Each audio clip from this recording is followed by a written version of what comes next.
We've been talking through 1 Corinthians for about a month now. And we began talking about the brokenness in the community in Corinth. Brokenness that we still see in our lives, in our church, and in our world today. Divisions over petty things. Rankings and hierarchies between who's one of us and who's one of them. And we come here in 1 Corinthians 13 to the heart of the matter, to the thing that heals lives and communities and the world, and that's love. We talked last week some about how love is not about sentimentality, about how love is the presence of God in the world. I want to put something else to rest today too. Love is not easy. Love is not easy. If you are looking for the comfortable way to live your life, don't choose love.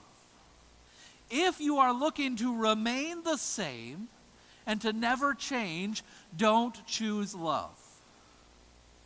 If you are looking to sit back and coast, don't choose love. Have you ever had a car stall out in the middle of an intersection, right? I used to drive a 1972 Oldsmobile Cutlass Supreme. It was a monster, right? This thing is steel from bumper to bumper. And it was a 1972 Cutlass Supreme. It was about 40 years old. So it had issues, right? And from time to time, after having been driven by 3 teenage boys, it would run into a little bit of mechanical trouble because it might not have always been maintained as it ought to have been maintained. And the worst part is always that first inch, right?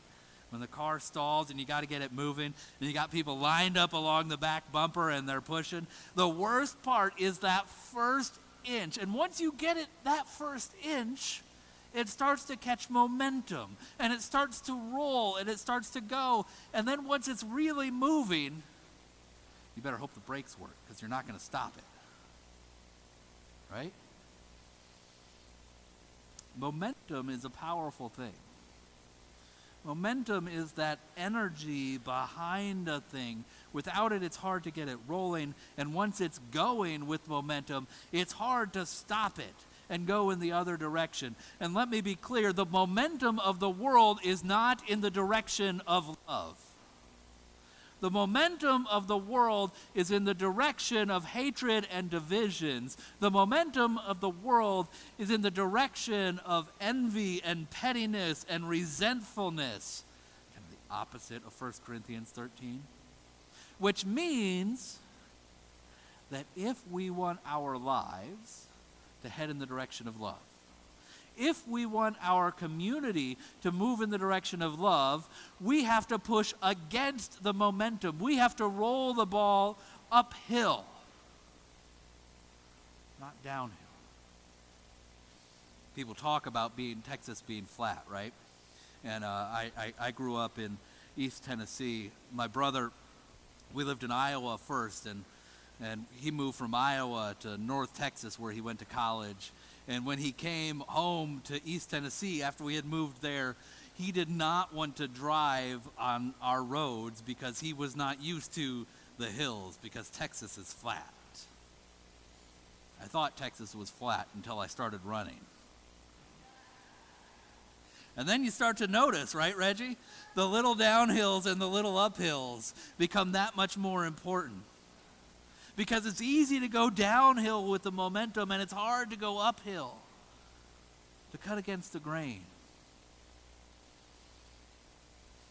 If you want to be comfortable, if you want to run downhill, if you want to roll with the momentum that's already going, don't choose love. but if you're ready for the hard work of love, if you're committed to the rewards that come on the other side of love, if you're ready to experience those fruit of the Spirit that Paul tells us to expect, steel yourself, prepare yourself, and start the hard work of love. And we start to look at those things that Paul says that love is. Love is patient and love is kind. I look around and I wonder, are you perfectly patient? Are you always patient? Are you always kind? Notice what Paul does not say. Paul does not say that love is perfectly patient. We grow in patience. Love does not say that love is perfectly kind. Maybe it's kinder today than it was yesterday. Love does not say, or Paul does not say that love never loses its temper, loses control. If we aim for the perfect, we will never get to that step further toward love. We have rules in our house. It turns out that even in the pastor's house, people get irritable sometimes. People lose their patience sometimes. People have bad days sometimes, right? And so we have rules. You can be as angry as you want, but you can be upset with the decisions we make, but we still love one another. Love doesn't always get it right, but it tries to get it better. And so there are times, we have a 14-year-old in our house, and she is a wonderful 14-year-old, but she is still a 14-year-old.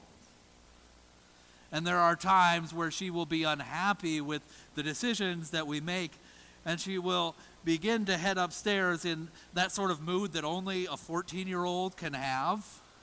If you've had a 14-year-old, you know it. If you were a 14-year-old, you probably remember it. Where everything and everybody is wrong in your life. And I will say to my beloved daughter, I love you. She'll go, yeah, I love you too. And then she'll go upstairs.